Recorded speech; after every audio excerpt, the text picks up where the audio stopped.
So in this lesson, we're going to be moving on to the refining stage on the hair. And we're going to be using a new skill in this lesson, and that is installing custom brushes. Hair can be a particularly difficult thing to paint, but we're going to make the process a lot easier by using special brushes specifically designed to paint hair. So first we're going to get our workspace set up.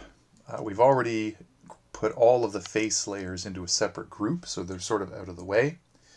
We're going to create a new layer on top of the hair highlights. And we're not going to make this a clipping mask because we actually want to go outside the edges of the hair here. But first, I want you to go up to Image and then Resize, and then go to Canvas Size. Click the left arrow there, and we're just going to add 1 inch onto the width, and that's going to give us a little bit of extra room on the right hand side there so that the hair doesn't go off the edge of the image. I'm just going to fill that in with white in the background. Now back to our new layer. We're going to call that hair texture, and now we're ready to look at loading brushes. Now before you can do this step, you must have downloaded the brushes that I gave you the link to. So go to the brush selection window, click the top right icon, and go down to Load Brushes. Then you're going to go to wherever you saved the hair brushes that I gave you the link to. That's going to show you 3 different brushes. Now these are brushes that I just made myself. There are lots of different brushes that you can download on the internet if you go looking for hair brushes. They are a very common Photoshop tool. And when you paint with these brushes, they automatically give you a texture that looks like hair. So this is going to save us an awful lot of time. Hair is one thing that is especially difficult if you're using a mouse. So I really recommend a tablet for this stage. Make sure that your tablet settings have only opacity clicked this time. We don't want size to be controlled by the pen pressure. If you're using the full version of Photoshop, you want to make sure that the transfer option is checked and that opacity is set to respond to pen pressure. One last thing about custom brushes.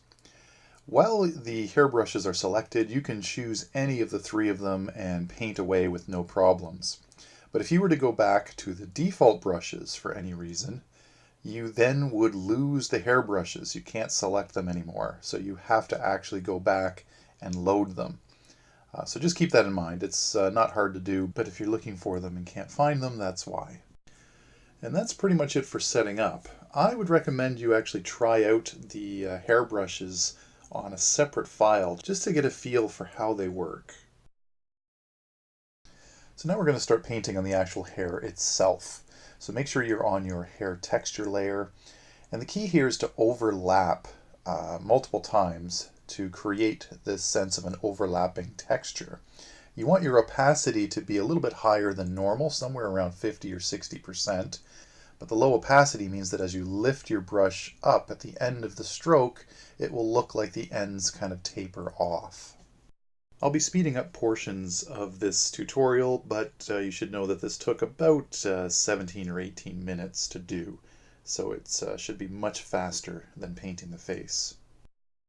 It's really important in this step to follow the direction of the hair as you paint. You're going to see the lines, and you want the lines to be going in the correct direction, so you have to flow with the hair. And it's perfectly okay to go outside the lines. In fact, you want to at this point because you want the edges of the hair to be textured. Remember that the face is on a higher layer than the hair, so we can paint into the face as much as we want and it won't overlap anything.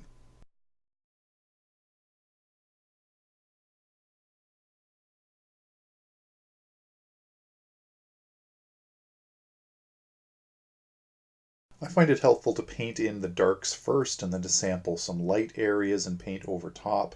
It does involve a lot of going back and forth over the same area.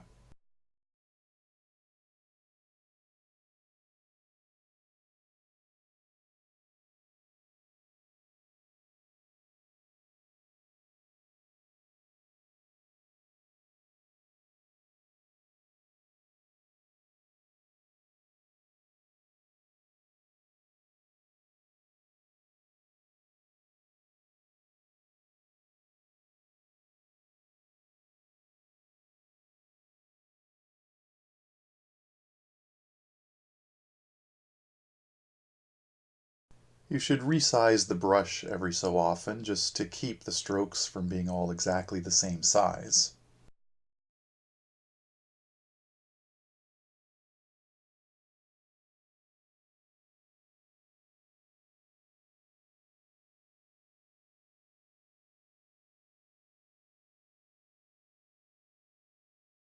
So once the bigger areas of value and texture are blocked in, I'm going to switch to the smaller 3-dot brush to do some more fine details.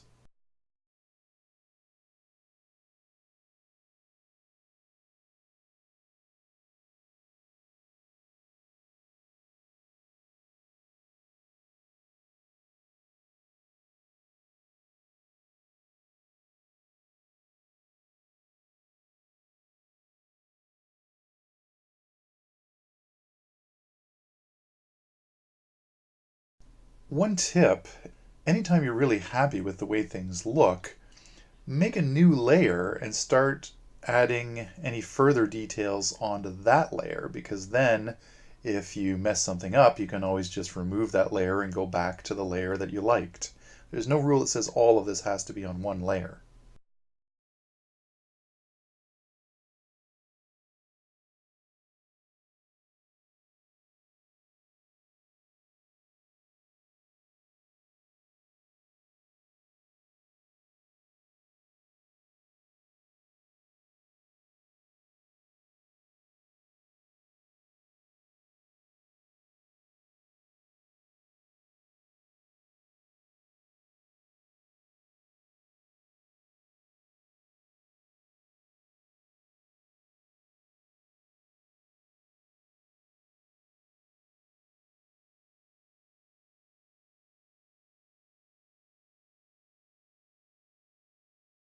Keep looking at your reference picture and try to break the hair into shapes, into areas of light and dark. Don't get caught up trying to draw every single individual strand. That's why we're using this kind of brush, so we don't have to do that.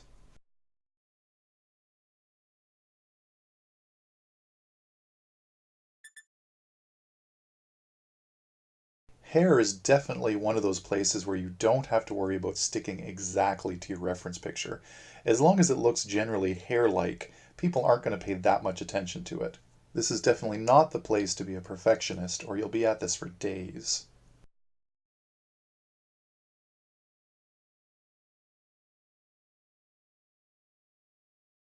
Okay, so this is more than good enough for texture.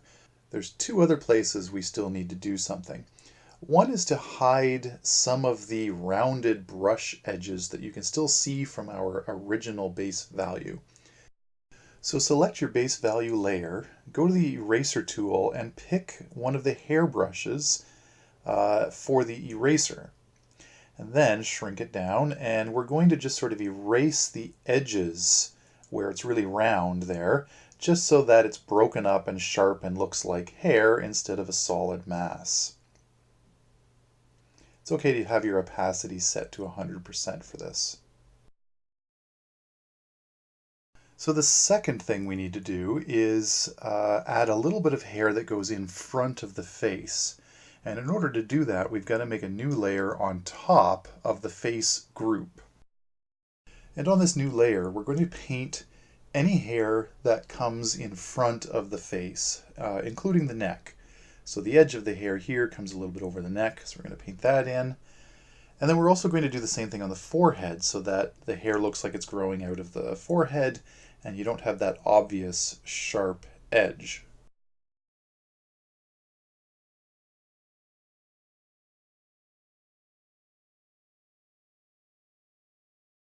All right, and with that, we are almost done the grayscale image. We're just going to take a quick moment to fill in the shoulders. Now, the shoulders are very unimportant. No one's going to pay any attention to them other than the basic outline of them. So we're not going to worry about doing this in any detail at all. Put them in a layer that's below the hair so that the hair shows over top, and we'll just paint in a dark value for the shape of them and leave the center a little bit lighter where the white shirt is.